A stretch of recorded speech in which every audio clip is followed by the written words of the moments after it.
Hey everybody, how's it going? Um, Hopefully you can disregard the blaze background or filter that I have on. I'm in the middle of a 3-day training for a business mastermind that I'm part of, and that's what that is for. But I can't figure out how to go in and take it down, so that'll be fun for my clients today. Anyway, hi. I was thinking about some advice that I give my clients frequently. And that is why you need to work for the C plus and why working for C plus is actually the best way to get ahead at work and in life. Um, and by C plus, I mean the grade C plus. And it's so funny. Every time I suggest that to a client, I usually ask, "Are you trying to get the A plus here?" And they'll be like, "Well, yeah, of course." And I explain the rationale for getting a C plus, and I think I just figured out how to turn off the effect. Hey, technology. And you were here to witness it. Anyway, but getting a C plus is actually what you want to do. So the reason for that is because going for the A plus in everything you do, whether it's at work, it's at home, it's with your friends, it's with your kids' school, that obviously is a recipe for burnout and for health issues. So I'll tell you a story from my own life where I realized that I was striving for the A plus and it just got to a point where I wasn't healthy. And it was when I first went back to work when I was a dean of students in high school after my daughter was born. So after my 3-month maternity leave, I went back to work. And there were a couple of factors happening. And the first was that we hired a nanny to take care of my 3-month-old. And I felt so lucky to be able to do that financially, and also found a friend of mine who would do that for me. So I felt like my daughter was super safe. However, I was paying the nanny as much as I was earning on my teacher's salary because that was a teacher contract position. So not only was I going to work just for the sake of working because I wasn't actually bringing in any extra money, my daughter was home with a nanny. So I found myself one night just exhausted after a full day of work. I also was finishing up grad school, my doctoral degree. So full day of work, then an evening of class, and I found myself cooking lunch for the nanny and cleaning the kitchen because I didn't want her to think that I didn't have everything under control. And my husband was like, "Why don't you just go to bed?" And I was thinking, why would I go to bed? Like, the house is a mess. I don't want to have our nanny, mind you, she's a friend of mine, to have all these thoughts about how I can't manage everything, right? Because I was still shooting to be this person that I had envisioned in my head as being the woman who had it all. So I had the career, I was getting the degree, I had the new baby at home, and of course I was going to have a perfectly clean house. Now, okay, granted, this was 10 years ago, and if you looked at my house now, you would laugh that that was the person that I was, because clearly that is not a concern for me anymore. That, and we haven't had an actual other human into our house in like a year now. But anyway, my point is, I was going for the C plus, and it was killing me. I had a new baby at home. I wasn't sleeping. I had a stressful job. All of the things. And I spent pretty much those last couple of months of the school year that I returned after maternity leave. I spent it sick. So going for the A plus is not healthy. But why do we go for the A plus?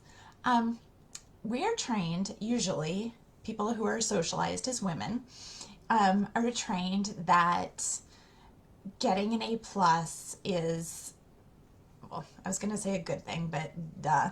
But we're trained that we need to be good students. And this good student syndrome lasts us until we learn to recognize it and learn how it's harming us. So I'll explain that a little bit. There's a lot of research that shows that girls do better in school because girls, and keep in mind, this is like, it's a stereotype. Um, but we also feed into this stereotype a lot of the time.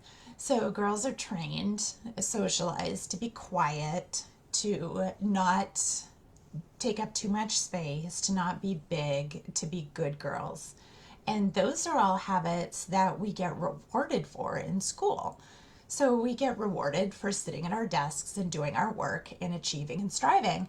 So a lot of us find success early on by following that model of what good girls are supposed to be. And we get rewarded with grades, we get rewarded with praise.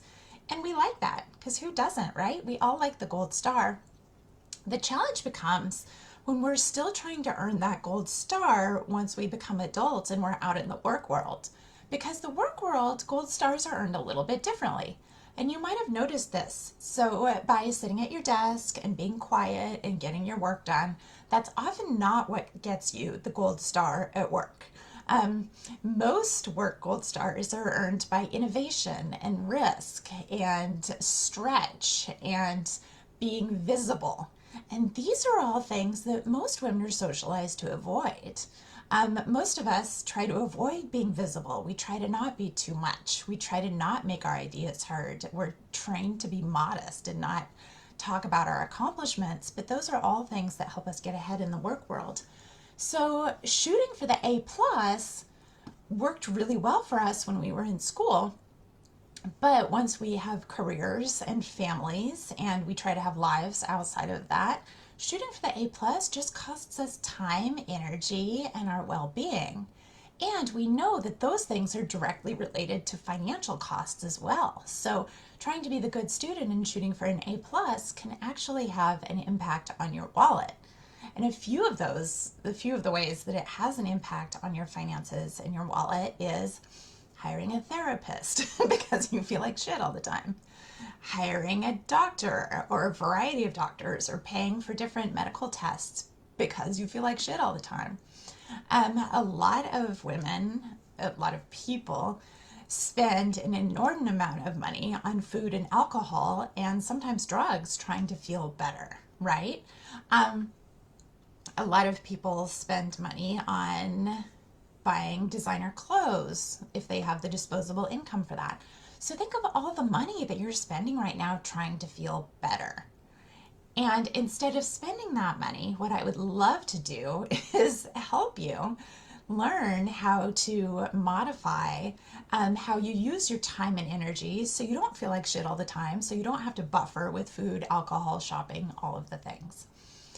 So most of my clients, when they first come to me, they are stressed, they're overwhelmed, they're anxious, and they just feel stuck. Like their main goal is not to even feel joy or happiness or fulfillment. We get there eventually, but their main goal is just to not feel like shit. And often when they come to me and they tell me about their lives, they'll tell me how they have a plan, not only a plan A and a plan B, they also have a plan C and a plan D for basically every situation and scenario in their lives. So you can imagine the more buckets you have in your life, and by buckets I mean work, family, kids, friends, hobbies, right? I say hobbies and people laugh. They're like, what? My hobby is when I get to go to sleep.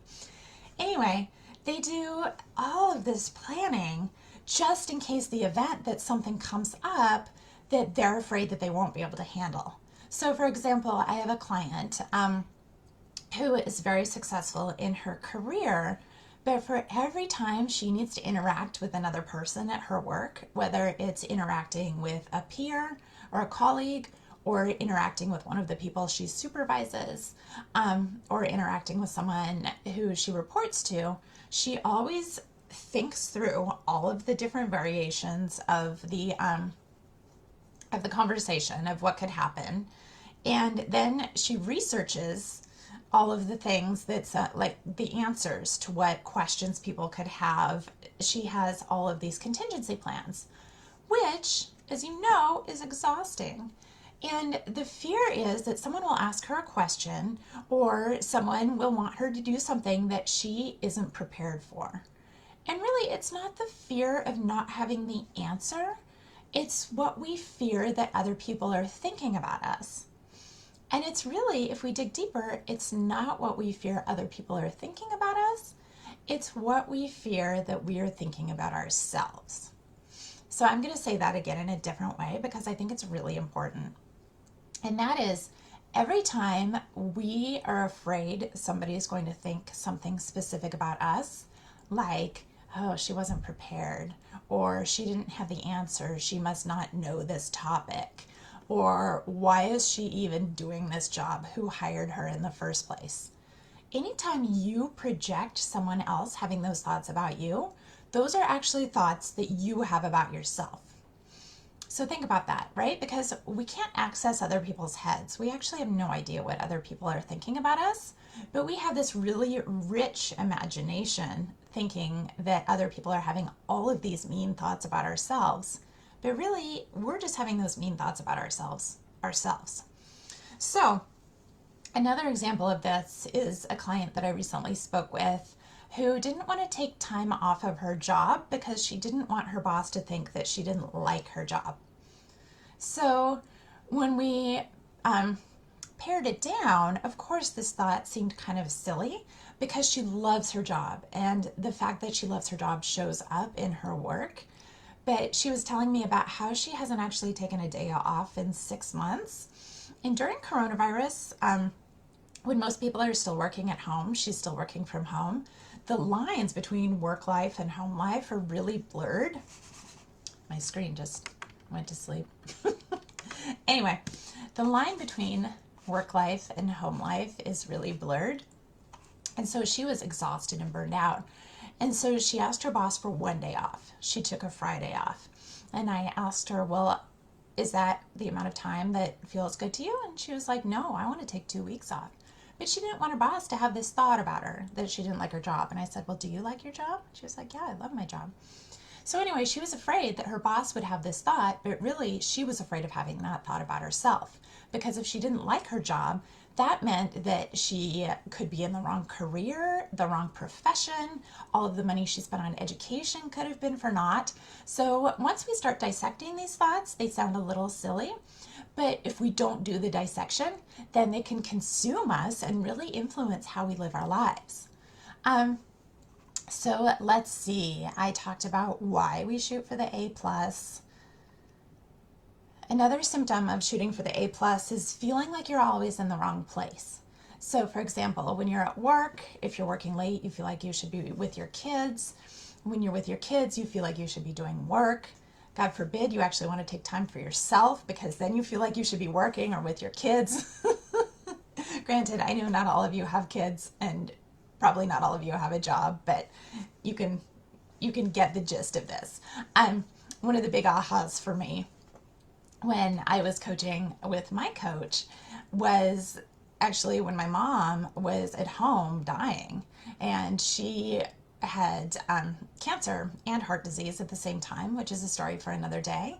But she was home on hospice, and I was having all of this stress about not being at work. And so I was coaching with my coach, and I said, I just don't know. Should I be back at work right now?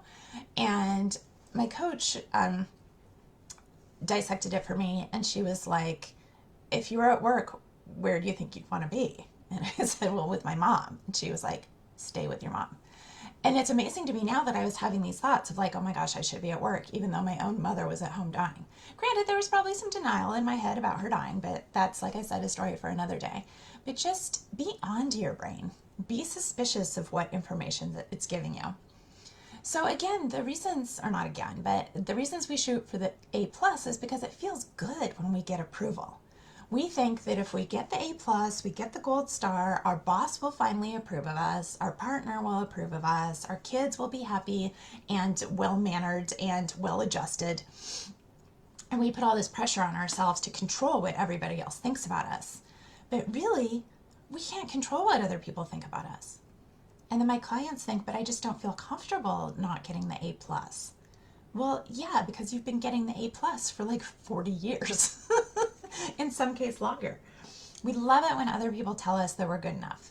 We hustle for our self-worth, and we think if only we can do it perfectly, then other people will give us that self-worth. But you know that only comes from your own thoughts. So when I started my job as an assistant principal, my daughter was 3, and I was having all this drama about how much time I should be spending at work, how much effort I was spending at work, that I didn't have anything left over for my daughter. You've heard this story before. I would leave super early in the morning and she'd be crying and screaming and pounding on the windows saying, don't go to work. And then I would cry myself all the way to work. And the best advice that I got was from another mom who had the same job, who'd had it for longer than I had. And she was like, you have to learn to shoot for the C+. Shoot for the C+ at work, shoot for the C+ at home, really, because shooting for the A+ is going to kill you. And that was amazing advice, because I admired and respected her so much, and I thought she had a very successful career, and she, of course, had the approval of all of our supervisors. So I figured if she's going for the C+, then I could go for the C+, so it normalized it for me. And that really helped me to be able to leave work with enough time to go pick my daughter up at daycare so we could spend time together. It helped me with not picking up my laptop again every single night after she went back to bed. I'm not saying I didn't do it some nights. But the idea of shooting for a C+, if you've been shooting for an A+ your whole life, can make your brain explode. And I totally get it. So like with any new idea, new thought, it's important to practice it and just play with it. Because really, in your life, there is no wrong answer. It's all a big experiment anyway. We don't know until the end what was good and what was bad. So experiment with playing with a C+. So how can you do a little less at work? How can you do a little less at home in order to save your sanity, your health, your pocketbook, your marriage, your relationship with your kids? Because we only have a finite amount of energy. I'm looking around here because one of my coaches always points to her water bottle. So we'll pretend like this is pretty much the same as a water bottle. And if we only have a finite amount of energy, then how much are you spending at work? How much are you spending cleaning your house, right? How much are you spending worrying about what your family thinks of you, right? We're out of energy here. But if you can care just a little bit less at work, care just a little bit less about things that don't matter at home, care just a little bit less about other people's opinions of you, then you'll have some energy left over for yourself. So also, if you've been shooting for an A+ your whole life, your C+ is probably going to be everybody else's B+. So think about that. Because if you're like me and most of my clients and most of the women that I know, always shooting for the A+ means you're just spinning your wheels on stuff that isn't necessarily necessary. You're not actually getting the A+. So my friends, ask yourself, how can I shoot for a C+ today? And when your brain flaps and squawks and says, danger zone, that's not my comfort zone. My comfort zone is shooting for the A+. Just know that that's your brain's job. It's just doing its job, and it doesn't like anything new or uncomfortable. And report in the comments for me how the experiment goes. So shoot for the C+, manage your time, energy, and finances, and post in the comments and let me know how it goes. Now, if you're interested in learning more and getting some one-on-one support about how you can apply this work to your life specifically, let's hop on a call. I love speaking with women who are ready and committed to changing their lives. They're ready and committed to stop suffering and stop spinning their wheels. And I'm totally happy to help you. So you can go on my website, amandaryanfear.com/apply to book a call. It's you and I. We'll talk about your life. We'll talk about what's working, what's not working, where you want to go, and we'll create a plan to get there. And that's all I got. My brain's like, and you're done. Okay. Hope you're well. Book a call. Let's talk. Get the C+.